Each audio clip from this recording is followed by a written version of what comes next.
दोस्तों, आज की कहानी है माँ की ममता को रुस्वा न करें। दोस्तों, कहानी शुरू करने से पहले अगर आपने चैनल को सब्सक्राइब नहीं किया हो तो कर लीजिए ताकि आपके पास पहुंच सके हर नया वीडियो। शोभा काकी अपनी झोपड़ी में अकेले रहती थी। एक बेटा था, वो अपने परिवार के साथ शहर रहता था। उसको माँ से कोई मतलब नहीं था। माँ किस साल में है। शोभा काकी की जिंदगी बहुत मुश्किल से कट रही थी। तब उन्हें पड़ोसियों ने उनके बेटे को फोन किया। अरे कैसा निर्दयी बेटा है, शहर का होकर रह गया। माँ की खबर नहीं ली। माँ किस साल में है। पड़ोसियों के बार बार फोन करने पर उसने बोला हाँ वो आएगा और माँ को अब अपने साथ ही रखेगा। क्या बात है, शोभा काकी आज बहुत खुश दिख रही हो। खेत की तरफ जाते रामूआ ने कहा बेटा, खुशी की बात तो है मेरा लल्ला। श्याम जो आ रहा है। पोपले मुंह से हंसती शोभा काकी बोली तुम सब कहते थे ना, बड़ा आदमी बनने के बाद वो अपनी माँ को भूल गया। उसे फोन पर इतना सुना भी दिया, आखिर वो मुझे लेने आ रहा है। खुशी की अधिकता से बूढ़ी शोभा की कमजोर और असंख्स देह कब कपा रही थी।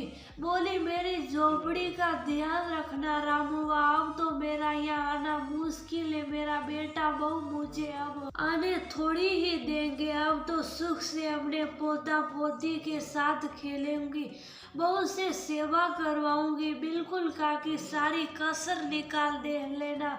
कहते साइकिल संभाले रामूआ खेत की तरफ निकल गया। थोड़ी देर में काकी का बेटा श्याम आ गया। उसी दिन माँ को लेकर शहर निकल गया। काकी को जाते देख गांव वाले बहुत खुश थे। आखिर बेटे ने सुधी ले ही ली। बेचारी काकी अकेली भूखी मर रही थी, बीमार कमजोर, कोई देखने वाला नहीं। शहर पहुंचकर बेटे ने काकी को एक जगह बैठने को कहा। कुछ बिस्किट के पैकेट खरीद कर दिए और थोड़ी देर में आने का कहकर चला गया। बाहर कार में पत्नी इंतजार कर रही थी। बैठते ही पत्नी ने पूछा हो गया काम। हाँ यार, गांव वालों ने जीना हराम कर दिया था, ले जाओ अपनी माँ को। अरे टाइम कहाँ मेरे पास, तुम भी अपने क्लब किटी में कितनी व्यस्त रहती हो, किसके पास फुर्सत है उनकी देखभाल करने की। डोंट वरी डियर, पुलिस वाले कई पटक आएंगे, वो है ही जनता की सेवा के लिए, कहकर खिलखिला पड़ी शोभा काकी की बहू रानी। बहुत देर हो गई। नीरी है हिरने से चारों तरफ भयभीत निगाहों से बेचारी काकी देखती, हाथ में बिस्किट के पैकेट दबाए हुए, गला सूख रहा, पेट में भूखी अंतड़िया कुल बुला रही। पर अपने लल्ला का इंतजार पर क्या नाम श्याम रख देने से वह श्याम की तरह देवता तुल्य हो सकता है। वो तो पशु कहलाने के लायक भी नहीं। पुलिस वाले आकर काकी से सवाल जवाब करने लगे। बेचारी घबरा गई, जुबान सूख गई, बोल निकल ही नहीं पा रहे।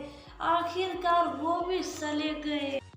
बेहोशी से आने लगी, बीमार कमजोर शरीर साथ देने से मना कर गया। वही लुटक गई, आंखें खुली रह गई। बेटे के इंतजार में मार्मिक दृश्य सभी देख रहे थे काकी की ओर, पर वो अपलक उसी रास्ते पर नजर टिकाए हुए थी जिस रास्ते उनका लल्ला गया था, वापस न लौटने के लिए।